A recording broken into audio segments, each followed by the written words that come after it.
Nagmistulang Disneyland ang isang mall sa Pasay City kahapon nang mapuno ito ng iba't ibang mascot na cartoon characters. Samantala sa Dagupan City naman, sa Pangasinan, alas 12:00 ng tanghali isinagawa ang putukan bilang pagsalubong sa bagong taon imbis na sa hating gabi. May news to go si Lia Manialac del Castillo. Todo kaway na Mickey at Minnie Mouse. Samahan pa ni Buzz Lightyear ng Toy Story.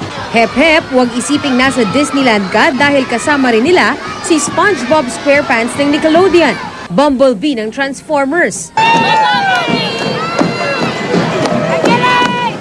ang Power Rangers, pati ang mga minions ng Despicable Me. Ito kasi ang Grand Mascot Parade ng isang mall sa Pasay kung saan mahigit 100 karakter ang lumahok. Ang ilan, malapitan pang nakahalubilo ng mga bata.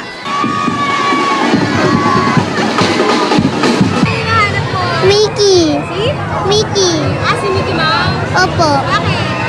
Kasi, paborito ko po siya eh. Enjoy ka ba? Sino nakita mo? Labot. Sino?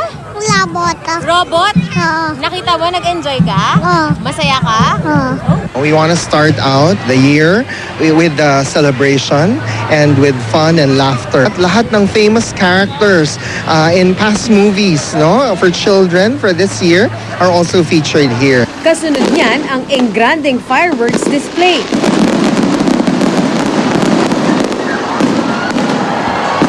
Nag-ingay din siyempre ngayong bagong taon sa Dagupan, Pangasinan. Pero sa isang barangay nito, ang putukan isinagawa alas 12:00 ng tanghali. Matagal na raw kasi itong tradisyon. Palagi tayong masaya tuwing sasapit ng January 1 at para naman maibsan yung mga kalungkutan natin. Nagkaaberya lang dahil 3 nakisaya ang tinamaan ng tumalsik na paputok, bagamat maayos na ang lagay nila sa ngayon. Kaya nga sa Davao City, 2001 pa bawal ang paputok at laging bida ang turotot. Pero lalo na ngayong taon kung kailan 7,568 ang sabay-sabay na nagturotot. Lagpas na yan sa halos 7,000 na itala ng Japan noong 2009.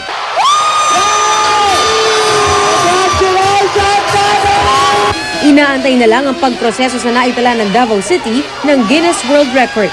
Masaya, happy kami! Sana totoo, sana official na yun para manalo tayo! Go, go, go! Lia Manialac del Castillo, GMA News.